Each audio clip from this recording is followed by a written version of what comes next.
Hello, everybody, and welcome to the latest Blood Red podcast with me, Ian Doyle, back on hosting duties, first time in a while. Just to let you know that there's been some changes around this place.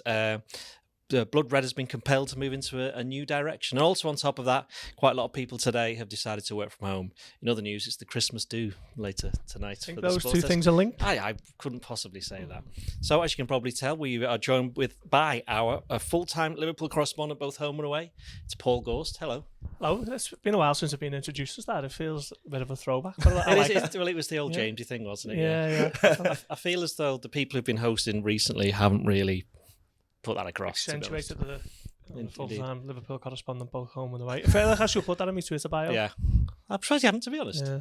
And also joining us, we've got a special guest direct from the news desk. It's Ryan Paton. Hello. Hello, Ian. How are you? I'm good. Although, I've been drafted in to fill in because it's the sports Christmas night out tonight, but I'm quite offended that I've yet to be invited to the sports Christmas night out. Oh, I see. So you're offended that you've not been invited to the night, but you've not been offended that we've never invited you onto this before. Well, it's the first time I've ever once you've done a pod, you get the automatic invite. Exactly. Okay, so once this, I'm expecting an email directly from Joe Rimmer or Liverpool FC correspondent home and away, Paul Gorst. More likely to go from me. Right. Settle down, kids. So, yes, there's a little bit of excitement because obviously Liverpool won a game, Paul, yesterday. Sorry, it feels like last night. It was a long time ago. 4-3 against Fulham. I think it's fair to say it was not the game anybody was expecting. No, it wasn't.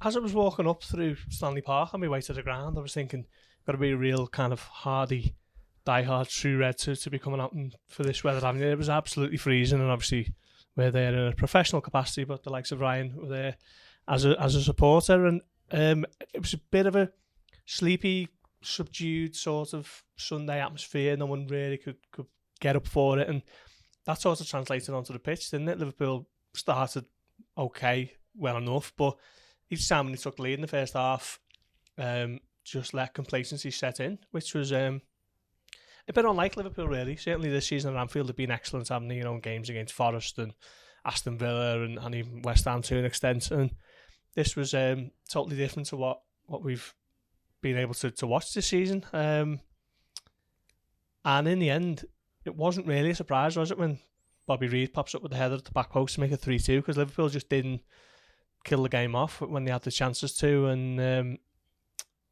when it went to 3-2, I was thinking to myself, they're going to equalise because they've still got 15 minutes, but they'll equalise and it'll get painted as a kind of positive result that they haven't lost. And I remember thinking that I'd be annoyed if that was the case, because these are the games that Liverpool, if they're serious about doing something this season, that they have to be winning. But then once Endo scored, I was actually thinking they're going to win this, and then I just didn't expect Trent to score about 40 seconds after Endo did, to be honest. I thought it might at least have come in stoppage time, but it's just, Liverpool and losing positions. They seem to have made a bit of a habit of it for too long now, really. It's 15 points, isn't it, this season that they've got from losing positions where they've managed to take something. There's only since they got beaten City 4-1 last year, I think there's now been 12 games where they've been behind, and the only one that they didn't get anything from was Tottenham, which obviously we know what happened there. Big asterisk next to that one. Now, Ryan, I'll start with an easy question for you. Thank you. Fair. Have you ever seen a game that's had that many good goals from one team in it? I have not, no. So it was like, as Paul was saying, it was such a strange game. I sort of feel like as I was going to the ground, I sort of expected a comfortable Liverpool win, and I think the crowd did, and that sort of explains the subdued atmosphere. And then once Trent hits in that free kick, you're thinking, okay, now Liverpool are going to go on to saunter this, and Liverpool win amazing, like sort of from a team perspective going forward yesterday, but it had just outstanding goal after outstanding goal, just four absolute worldies. I think all of them could be. Well, I don't know if Trent's, because the first one could be an own goal. Are you giving it him? Well, it should be, shouldn't it? I mean, it's a very harsh one, but I think by technically it probably is bouncing out, isn't it? If it doesn't hit the goalkeeper, but it's one of the harsher ones that I've seen. That's retrospectively given an own goal, because you can claim it's a goal contribution. If not yeah. Doesn't count as one though, does it? No. Apparently, it doesn't even count as an assist, which seems a bit daft when you consider that it's his free kick and he's done all the hard work, and the goalkeeper while he is a bit unlucky, I mean, he's not going to be going like, oh, please give me that goal, is he? No, he'd be quite happy for Trent to have it. So, but just overall, in the performance you mentioned, they didn't play great. I mean, I thought in the second half Liverpool were quite not good at all. Yeah. They didn't have that kind of tempo or energy to them, and there was no kind of inspiration. And to be fair to Klopp, he changed things around, I think 2 or 3 times with the formation, and they got there in the end. But you wouldn't have expected it to be, of all the players, Endo. It was such a Klopp substitution, Jess, that I thought quite odd, because in terms of, I thought McAllister was probably the standout performer from the midfield today, and he was the one that he was taken off for Gomez to put Arnold into the midfield. That was a surprising one, and I don't think that quite worked in terms of it was Liverpool kept on being quite just disjointed going forward. It wasn't like a clinical attacking performance from a team perspective whatsoever. And then when he then brings Endo on in the 8th, when we're chasing the game, I think everyone was thinking, what on earth is this substitution? And then Endo just comes and pops up with an absolutely brilliant goal. And I think Endo was just one of those players. Like when we signed him, I did think he had all the hallmarks of being this cult player who's going to end up having one big moment, which in 10 years' time you'll remember. I think in 10 years' time we'll go, when Endo just scored that great goal to equalise against Fulham. It was a great finish. I didn't know he had that in his locker, to be fair. No, I know he's good in the air in terms of, I think his other goal wasn't, it was a header. But when it got laid off to him by Salah, I just didn't expect it. I was thinking, he scored a fair few in the Bundesliga, to be fair, from that position. He scored a goal that just kept them up, didn't he? Yeah. It was last minute goal. I mean... But the other thing you forget about Endo, he's 30. He's 30 and he's been the captain of Japan for years. And I think they're a top 20, FIFA rated. Well, not that we know much stock in the FIFA rankings, but that just kind of suggests that Japan aren't awful, which they aren't. We know this. So he's been around the block a few times, so he knows what to do. So it's probably just been a case of him just having to adapt to the Premier League, because he hasn't really played that many minutes in the Premier League compared to, I think he started all of the Europa League games, and I think he started one of the 2 League Cup games. Yeah, well, actually, we had a chance to speak to him after Thursday's game, and that was one of the things he said. He said he has been a bit surprised by the kind of speed and power of the Premier League, and it's going to take a little bit of adjustments to get up to it. But what I kind of celebrated as much as the goal yesterday in my own mind was when he won the 50-50 of Bellinha in the 88th minute or something. That was a textbook kind of defensive midfield tackle, getting there first, reading it well, being strong in the challenge, and Liverpool come away with it. And yeah, it's just a really decent squad option, isn't he? Particularly when Liverpool don't really have another archetypal number 6 in the ranks. So big moment for him yesterday. He took it really well. I mean, I mentioned that tackle, and I checked after the game because I wanted to do something on his stats because I was writing about him, and it said that he made no tackles in the game. And I was thinking, how does that not count as a tackle because the ball was there to be won? Yeah, so he's not taking it off somebody. This is why you're over rely on statistics. Yeah, obviously there's a place for it in the analysis of football, but we've seen it clear as day. Well, it's like you can tell from when you see he came on, he ran around a lot. He had the shot that was blocked that won them a corner just before he then equalised for the 3-3. And what I hadn't noticed until I actually watched a bit of the highlights before is that when they made it 3-3 and then the ball kick off, they get the ball back straight away, and then going down the wing, it's Endo who gets the ball. That Gakpo just takes it off him and says, "I'm having this one," and he runs off and he has the shot and they end up scoring from it. But he is kind of, you mentioned he could be a cult tip. He doesn't want to be one, does he? No, he doesn't. To be honest, that's the last thing you want to be if you're playing for Liverpool, unless you're of a certain standard that you shouldn't really be. You know what I mean? It's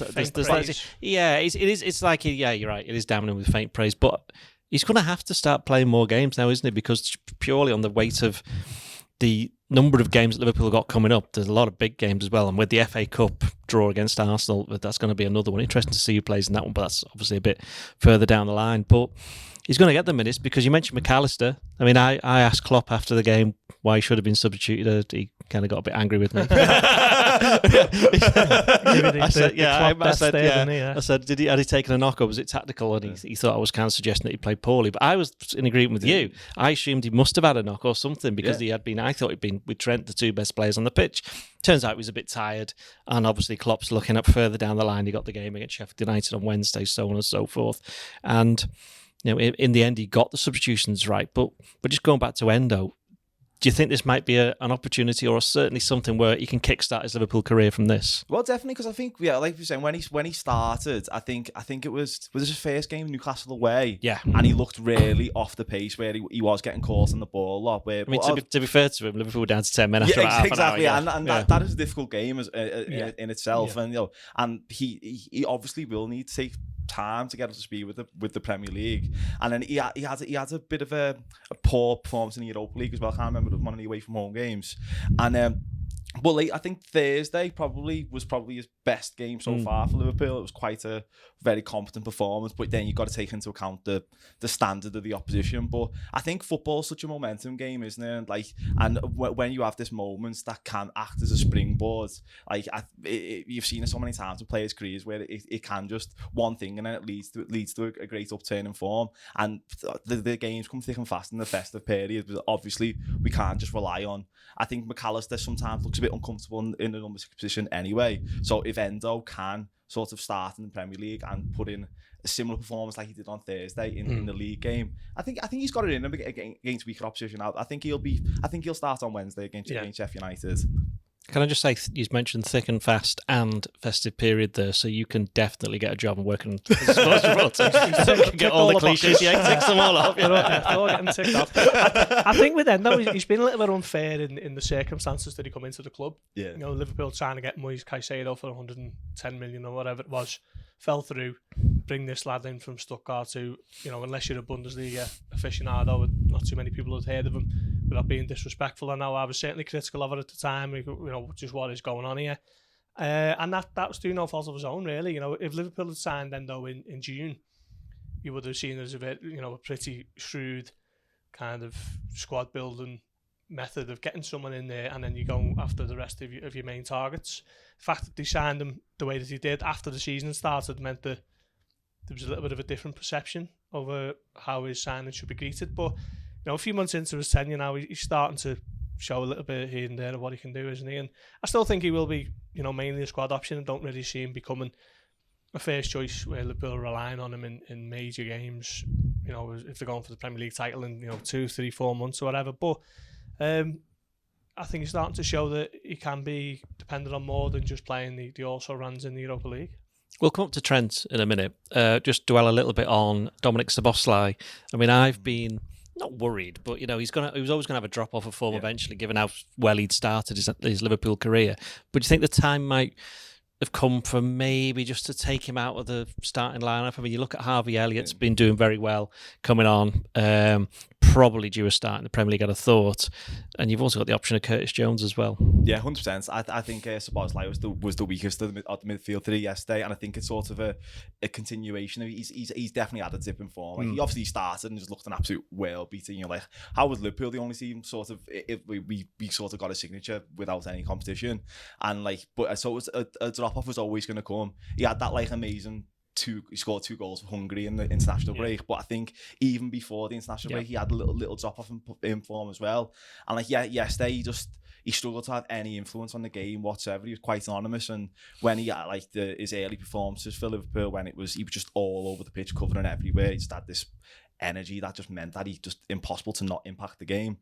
That has definitely dipped off, so maybe he does just need to be taken out of the final line a little bit, have a little bit of a rest. And like you've just said, I was surprised yesterday that Harvey Elliott or Curtis Jones didn't. It's very, very unusual for them not to come on. Yeah, didn't come on. But the fact, if they're fit and we've seen what Elliott and Jones can do, I would suspect that they may start ahead of Szoboszlai on Wednesday, just because he does seem a little bit tired to me. Yeah, totally agree with that. I think I think we might even see both Jones and Elliott. We'll do the team later. Do that later. Don't. Yeah. But anyway, about Szoboszlai. Yeah, he has had a dip, hasn't he? Not noticeable to the point where he's being, you can say he had a really poor game, but he's just not quite hitting the heights that he was in August and September. But no real major concerns. He's just doing a little bit of a breather. Not long turned 23 as well. I think that's been overlooked a little bit, as he only just. But was it a big birthday party or something? Well, no, it's just that's a young age. He comes to Liverpool at 22, and he's expected to be one of the most expensive players ever. So he started well, but Yeah, maybe a couple of games where he's sitting it out and then come back in and refreshed. Well, let's get on to Trent then, Paul. I know that you've been very much on the bandwagon of do not play him in midfield. Yeah. Have you kind of revised that opinion in light of recent events? Yeah, maybe Gareth Southgate had it right all along. I think he's just such a unique player now that I think we maybe have to start looking at him in a little bit of a different light in terms of like tactical frameworks. Is he a right back? Is he a central midfielder? I think essentially it's just get him on the pitch and get him into areas where he can affect the game. Whether that's from a little bit of an inside right position where he's picking that final cross, or whether it's, as he has done against City and yesterday, in and around the penalty area, scoring goals. Just a phenomenal footballer. And I was having a look at his stats on FBref, which is a scouting tool if you're not aware of it. And all of his kind of like, passing stats and assist stats are like 98 percentile, 99 percentile in the top 5 leagues in Europe over the last 12 months. And considering Liverpool weren't anywhere at the best last season, he's, for those to be as high as they are, just shows you how important he is. So would you play him in midfield? Yeah, I mean, I think I'd say there's a conversation to be had, but it's one that we've been having for years, isn't it? Really, it has been noticeable that he's gone into that number 6 position, and Gomez has carried on playing the hybrid role. So I think Klopp's starting to see a bit more merit in it at times. It's only been kind of ad hoc cameo stuff, hasn't it? Bournemouth in the League Cup, and then obviously yesterday when Liverpool are chasing it. But I don't think it's going to be far off him just being in central midfield from the start in a game and see how he gets on. It's interesting that he did do this change yesterday. That was like we've alluded to, like Elliott and Jones were on the bench, and they're both players who Klopp trusts. And the fact that he did go for push Trent into midfield while chasing the game, I just thought that was such a. It felt like a shift in how Klopp's went about it so far as well. And it's just one of the most interesting like conundrums in football, isn't it? Because it's the argument of like, he gets more space from when he drifts in from right back position to control the game, but then when he's playing further forward, he's in positions then when he's more likely to have a decisive impact in the game. And it's like, would you move the best right back in the world to midfield? But then now the argument is like, well, if Jude Bellingham played right back, would he also be the best right back in the world? Or like Kevin De Bruyne is like, is he just that sort of level of generational talent, which obviously we know that he is, where it's like, do you just play him midfield now? It's a difficult one, and I don't really know the answer to, because we've now got quite a creative midfield as well. So to then put Arnold centre midfield all the time and then play Gomez as a full-time right back, like, is that utilising the squad option to the best? I'm not too sure, but I just think I think Klopp will. I think that represented yesterday a bit of a shift in Klopp's mentality, and maybe we'll see him depend. I think it'll be dependent on the opposition all the time. Yeah, I mean, I think if Trent's not playing at right back, I don't see the merit in this hybrid thing. I think Joe Gomez is a centre back playing at right back, and then he's being asked to play centre mid. Must be a reason for it, though. Must be a reason for it. I think it's just to keep the team used to the shape. So why would you change it then? What do you mean? Why would you change it then? Unless you think that Trent's going to be going into midfield permanently. I think obviously getting Trent in those central areas with his passing range can obviously help Liverpool, but I don't think Joe Gomez is anywhere near that standard of attack-minded player. So it just doesn't make sense to me when Trent's not playing for Joe Gomez to be doing it, other than the fact that it gets the rest of the players used to the system and the rest of the midfielders used to this defender popping up in these areas. But I think maybe there's a decision to be made soon with Klopp. Is it time to, one or the other, move Trent into midfield and then get a right back, or keep him at right back and look to carry on? Because while you can see what it does from an attacking point of view, Fulham targeted that area yesterday. All the goals came from that area, didn't they? So, well, I suppose one was a corner, but certainly the first and the third were from that right back area and crosses coming in. Yeah, the first one was really because Gravenberch gave the ball away, and then he broke. But then Matip has to come out to fill the gap. The Trent's vacated, and that's not. He wasn't on by that point, was he? Had he gone off? I can't remember. No, for the first. No, he wasn't. He was the third one. Was he still on? I think he was still on. No, he was Canati, wasn't it? Yeah. Canati. But like I was watching the replay back of the first goal for Fulham, and I'm looking, where's Trent?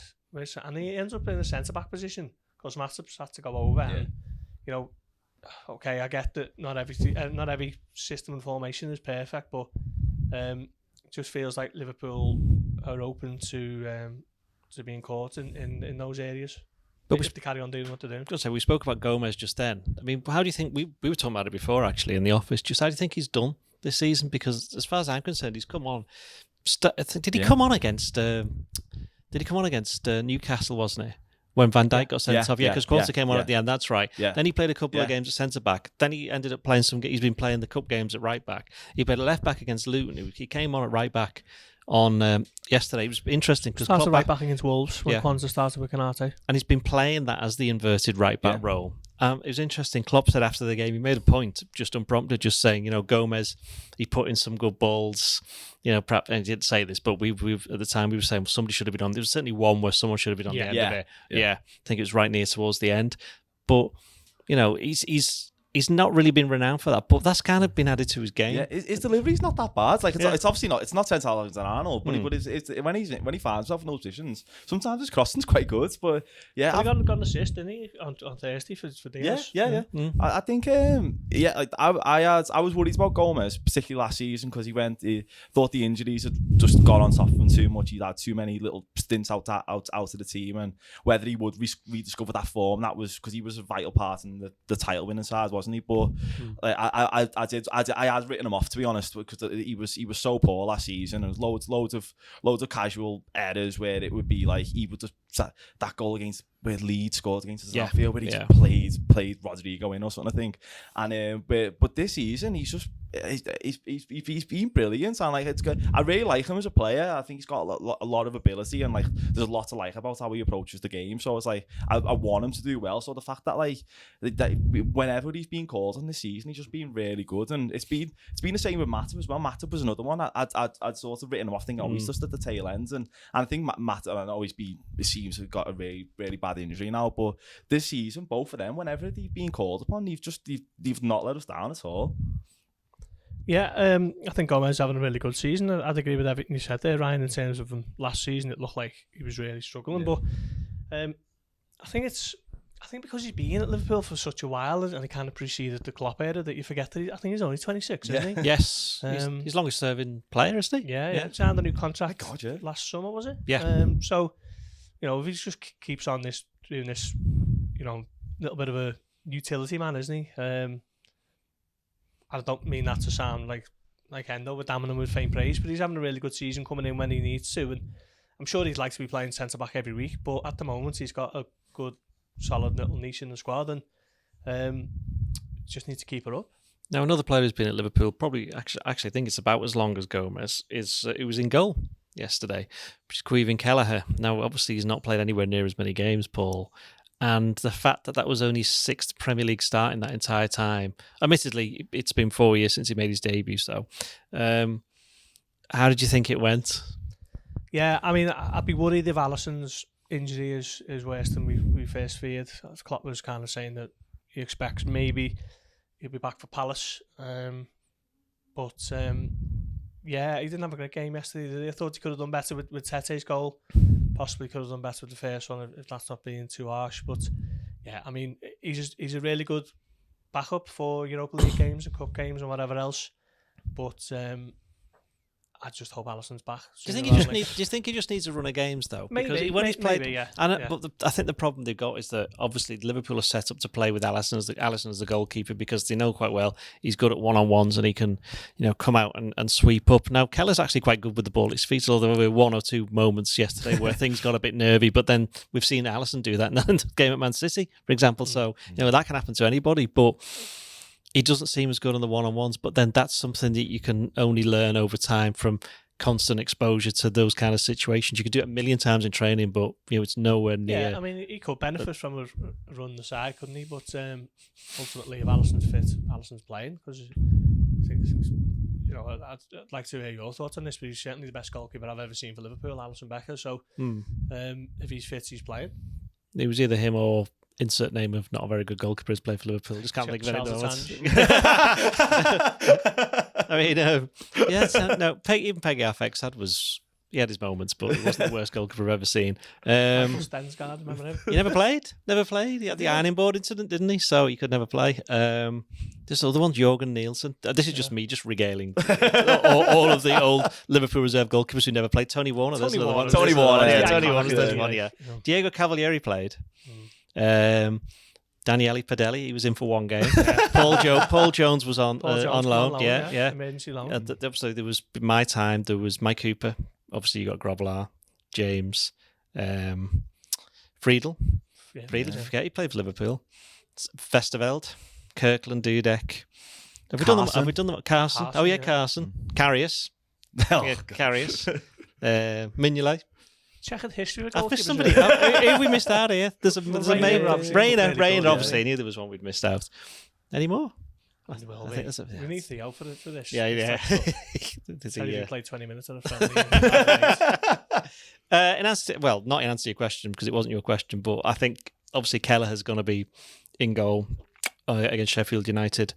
I think it's something that they're just going to have to get behind, and I think he's going to have to basically when he plays against Sheffield United, that'll be only the second time ever he's played 3 consecutive games in a row competitive. So if he plays against Palace, that's 4, and we know what Sheffield United are going to do, and we know what Palace are going to do.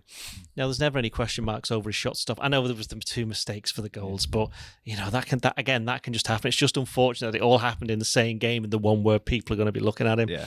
And I think he's got enough credit in the bank with stuff that's happened previously. I mean, let's face it, he played in a League Cup final and was man of the match, so it's not as if he can't handle the big occasions. It's just comparing him to Alisson, isn't it? Alisson's he's the best I've seen. I think he's the best around. Like, so to with someone who's got everything, and it just seems such a miss just to not have his presence. I just think Alisson's just so commanding. Just seeing him on the pitch, and Kelleher's just physically, he's just more slight. It just feels as though like teams will just feel immediately buoyed the fact that he's in goal and not Alisson. It gives them that motivation. Liverpool could be got it because Alisson's not in goal. It's the most difficult thing in football to replace to come in as a number 2 and replace the best goalkeeper in the world. So I feel for him, but I think he had a really poor day yesterday. And it didn't help that was the one day where Liverpool's midfield, with the exception of McAllister, decided to stop doing all the defending as well, because Gravenberch wasn't particularly great in that respect, and neither was Szoboszlai. It's interesting with Kelleher though, because he's 26 now, and like you say, he doesn't really 25. Yeah, he doesn't play a whole lot, does he? And you wonder, does he have an ambition to maybe drop down the pecking order a little bit and play regularly at another team? But he's funny that there's laid back and unflappable. There's quite a lot of goalkeepers like that now. That would never happen when I was growing up. You got the likes of Henderson's one, Dean Henderson. I now can't think of any others. Well, look at the Arsenal situation, Ramsdale and Raya. That's been the debate. Yeah, Chelsea, Kepa, and where is he now? Is he even still there? He went to Sevilla, didn't he? Yeah, did he go back to Sevilla? Oh, did he? Or to Sevilla? I do watch football sometimes. Well, he had obviously Edouard Mendy didn't have him for long, really. Well, there you go. He's another one. So there are, and I'm thinking of Sam Johnston at United before he went to. Where is he now? Is he at West Brom still? I don't know, but he was a United goalkeeper at one point. Yeah. So there's quite a few that are like that tend to stick around, but eventually they have to go off and do something. And what you're saying, we thought Kelleher might have done that last summer, didn't we? But Klopp seemed to be a bit indignant at when we suggested to him. Wasn't it? Because, we all sort of assumed that. Well, certainly Liverpool did have interest behind the scenes, but we just assumed that if a good offer comes in, Liverpool will think long and hard. But Klopp seemed kind of aghast at the suggestion that he might leave. It's a bit skill set sort of suits as well, isn't it? Because if he drops down, like he's that sort of ball playing keeper. Yeah. Whereas like if he drops down, it's like a team in the bottom half. It's like he could go to someone who's more like they don't really want someone playing around the back, and they're going to be more suited to like the defending long balls and things like that. Yeah, I mean, but Brentford was always the shout, wasn't it? But Brentford seem a lot more direct than what would suit Kelleher, really. But yeah, I mean, as soon as Alisson's fit, he's coming back in, isn't he? And that's no real slight on Alisson or any other keeper who'd be in goal. Now, obviously, it's Sheffield United next, so it looks like Sheffield United are going to sack their manager, Paul Heckingbottom, which, again, I haven't really researched this, but it seems as though that's not the first time that a team has sacked a manager just before they're about to play Liverpool. Looks like Chris Wilder might be coming in. I mean, is that going to make Liverpool's job harder at Sheffield United, or is it going to make it easier? Because the couple of times they've been there in the Premier League over the past 3 or 4 years, 5 years, I think, it's not been easy, has it?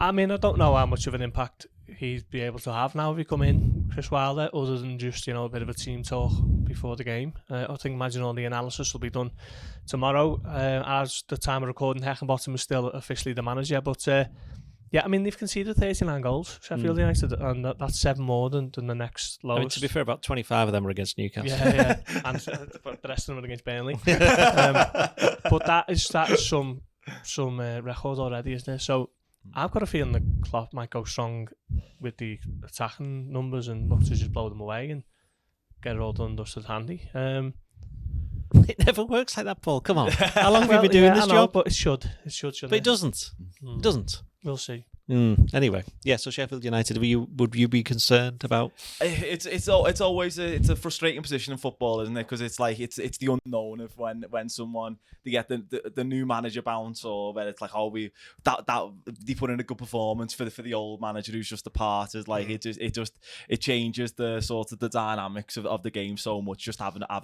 a new manager in charge, but I think Paul Heckenbottom, like I say, they conceded 39 goals. I think he tries to play a little bit of an expansive style of football. I think if Chris Wilder comes in, his immediate thing will just try and be to keep it a bit tight and not be as not be as risky. So maybe just the idea that changes the sort of the tactical outlook of the game as well. But so it adds that level of unknown and a little bit like it just adds a different psychology to the game. But I think if Liverpool don't win the game on Wednesday because of the gulfing quality between the two sides, it would be extremely disappointing. I was watching the match of the day highlights the other day, and when the teams come up before they show the highlights, I was looking at the Sheffield United team, and I wasn't even thinking about the Liverpool game. I was thinking that's not a great group of players for the Premier League. You know, considering the level the Premier Leagues are as well, generally. Now there's about 15 teams who are all really strong. Do you feel a bit sorry for Heckenbottom because he got them up and then the owners basically said, "There's no money. Am I going to sell some of your best players? Yeah. Thanks." Yeah, but what could he do? But I mean, obviously they've got a season to prove me wrong, but I'm looking at them thinking these are in the kind of Derby 08-09 territory, and you know, Swindon, when was that? 93, was it? 94? There's not. They haven't even got a kind of sprinkling of players who you might think would be half decent, really, in terms of going further up the league. So I think Liverpool have just got to really take the game by the scruff of the neck.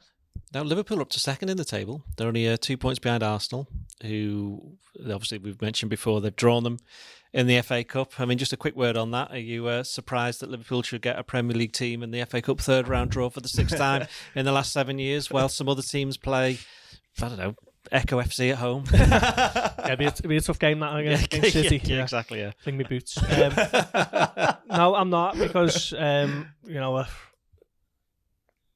Liverpool always seem to draw a big team, don't they? I think Liverpool are a big draw for the television audiences, and at a time when the FA Cup is not quite the prestigious competition. Speak for yourself. Once was. So let's not have this argument again. No. But no, it's I'd have to look back at the actual numbers, but Liverpool generally play Premier League team. In the third round, they've had Everton twice, Wolves twice, and Aston Villa in the last 6 years. The only West Ham were in there 1 year, weren't they? And that was fourth round, though. That was fourth round. Just third round. I mean, you're right to suggest that Liverpool in the early rounds went up. It's a bit different when it's like the fifth round, the quarterfinals, semis, because then you're going to be playing a good team. But when there's a bigger chance if you're not playing one, Liverpool tend to, as you mentioned under Klopp, a lot of the time, even in the League Cup, they seem to be playing. Yeah, the League Cup, like you look at the kind of Premier League teams Liverpool have played. When you think of how many teams in that third round draw, you know, why is it never like, you know, the Metropolitan Police? Or it's always a Premier League team, isn't it? The stats are crazy, aren't they? Yeah. It goes against all statistics that it should have been drawn such a quality Premier League side away from home. So I mean, I'm assuming that just evens itself out eventually. If it's like you do 500 draws, it'll be okay, you know, without leaning on my A-level maths. We just want home draws for the Cup. I mean, Arsenal's a long way as well, isn't it? Yeah. And it'll be a Friday night, probably, won't it? At least we get a stopover. Then again, as we know, London, the city that always sleeps. It's the city that can't wait to get to bed. Exactly, yeah. It's like the city where everything shuts at 11:30. I think they do it for the tourists. I think all the locals know exactly where to go. So all the speakeasies. Exactly, yeah. Right, so one final thing before we discuss our teams is that to say Liverpool are up to second, and that's because Manchester City drew 3-3 with Tottenham, my favourite team, and there was a bit of an incident at the end of the game where Erling Haaland, for anybody who's not seen it, well, where have you been? Even I've seen this. Erling Haaland, he gets the ball, he's fouled by Emerson Royale just inside the Man City half, but manages to get up and puts Jack Grealish clean through, and then referee Simon Hooper, who we may recognise from previous podcasts, such as Tottenham against Liverpool,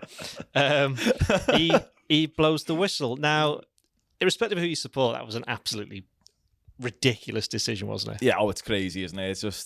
It's beyond belief where you're watching anything. Yeah, he plays advantage, which he should do. Then it's like the advantage leads to a one-on-one situation in the dying seconds, and you can only until they release a statement to actually clarify what on earth has happened. You can only assume he's not seen Grealish like he in the pack of Tottenham players, or if there's a word in his ear that he's offside. But that's also crazy because the offside rule, as we know, is let the play run its course before the flag's raised. But either way, it's going to be another grovelling apology from the PGMOL, isn't it? I think referees have got a very difficult job. We need to respect the decision, Paul. I think you'll find that these things even themselves out over the course of a season. I actually do think that this is a bit of a storm in the teacup. I think there's a kind of desire now to be absolutely outraged every single week. Yeah. And I thought Newcastle were outdone by against Paris Saint-Germain in the week, but I thought the reaction to that was massively over the top as well. It seems that since the Diaz incident, where that was just comically, incomprehensibly incompetent, since that, teams have fallen over themselves now to kick off. We've seen it at Arsenal when they got beat by Newcastle, which, okay, I probably agreed with Mikel Arteta on the day. I thought it was out to begin with and thought it was probably a foul, but there just seems to be this trend now of just being apoplectic as often as you can with whatever the referees give. And okay, it was a bit of a strange one, but Grealish is still like 40 yards out. Yeah. He's not Usain Bolt, is he? He'd probably turn back and try and win a foul anyway. Yeah, it's a strange decision, but you can't. I don't think we can start conflating this with the Diaz one, which was just a unique error. Conflating, there's a word you need to use. Exactly, you're learning. I'm learning from the Liverpool home and away correspondent. But obviously that happens. Then Erling Haaland, who is quite I think it's fair to say he's a beast of a man. Imposing figure. Yes, he gets right in the face of Simon Hooper, says some things that we can't repeat on here, but I think sounds like truck, should we say, and things like that. And then after he gets booked for that. Then after the game, he goes on social media, and I'm assuming I've not actually seen this, just read about it. Is it like a picture of the incident or a video? And he might just say WTF, which means what the flip, in case anybody needs a translation.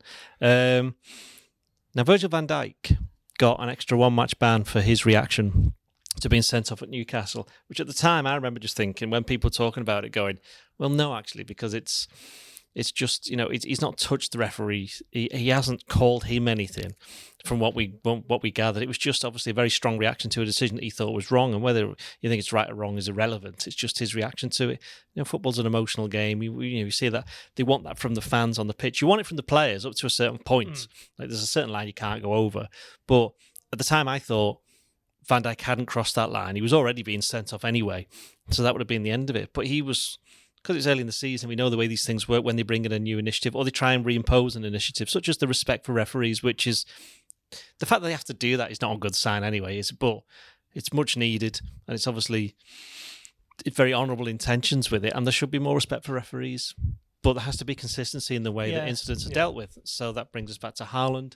So are we now expecting, or would you be surprised if Haaland didn't get another censure, whether it's £100,000 fine or a ban?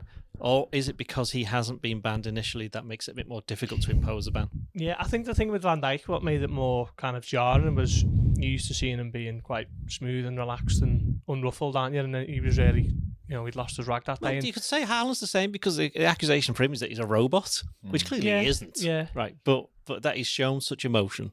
Yeah, I mean... Pictures didn't look great either. when you're commenting WTF on social media over the decision from the ref, I think you've opened yourself up, haven't you, for whatever comes next. I didn't get banned. Yeah. I mean, sometimes, I almost feel like they want a bit of a police state, the referees, where you can't say anything, and any kind of critique of them is viewed as, insubordination, and it must be cracked down on. But I think Haaland probably overstepped the mark with that one.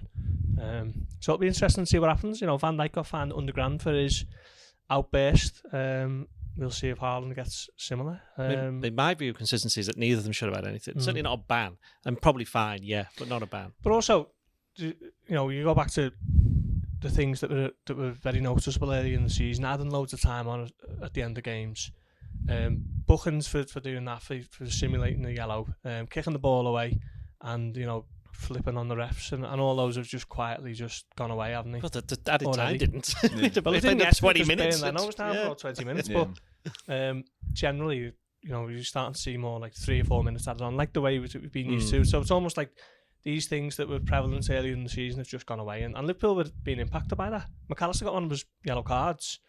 Did he get? Yeah, that's Chelsea's first game of the season. Yeah, and he obviously he had to serve a ban because of that. But yeah, it's just consistency, isn't it? Like you say. Yeah, I feel like the refs have made the rod for their own back, sort of, with that Van Dijk one, because I think at the time it was. It's not the refs though, was it? It's the FA. It was the FA. So sorry, yeah. So I feel like when he did get more of a ban for that, it was a bit like, I think this is obviously going to come back on you. Like Liverpool fans or people involved in football are going to remember this and sort of be looking now to see if this level of consistency is applied throughout. And like, we don't really want that level of consistency to be applied throughout the games. Like, obviously, football is an emotional game. We don't want people to overstep the mark and totally disrespect the referees and stuff like that, because there is a line. But when there is like these like sort of explosions of emotion and stuff like that when something's happened on the pitch, like we do like to see that. It is part of the game. So to try and to penalise players for that is sort of it's going to fall back on them eventually, and people are going to look out for it then, if that's going to be applied consistently. And obviously that happens so often where a player will say something to a referee when the decision's not gone the way. It's like, it's impossible to apply that same rule throughout.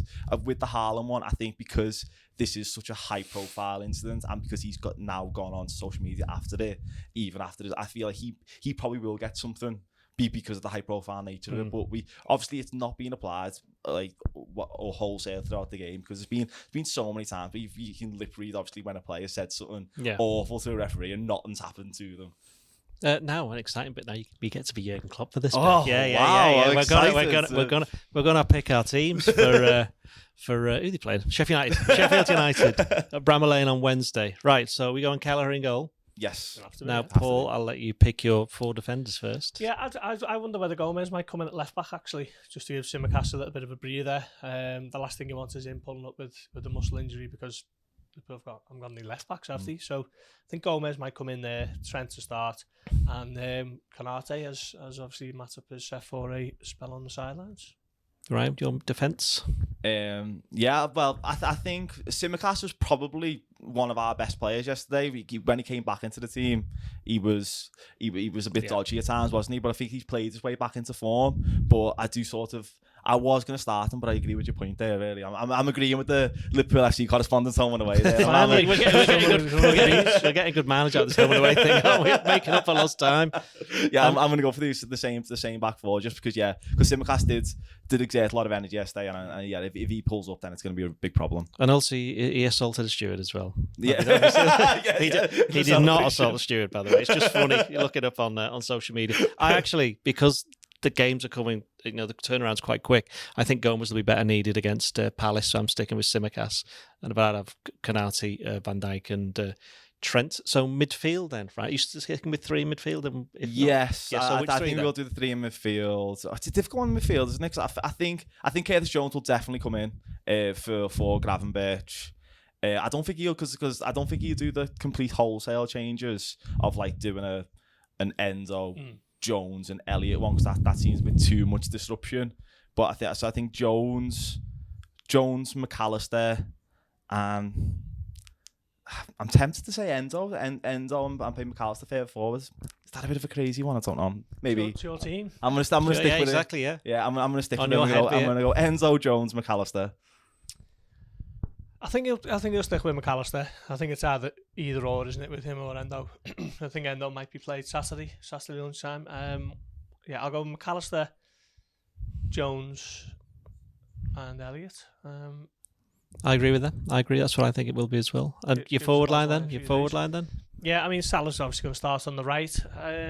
Has Gakpo done enough to get in? Actually, no. I'm gonna review me midfield. I'm gonna put Gravenberch in instead of Gravenberch. Yeah. Oh, sorry, excuse me. No, Gakpo. I'm gonna put Gakpo in instead of Elliott.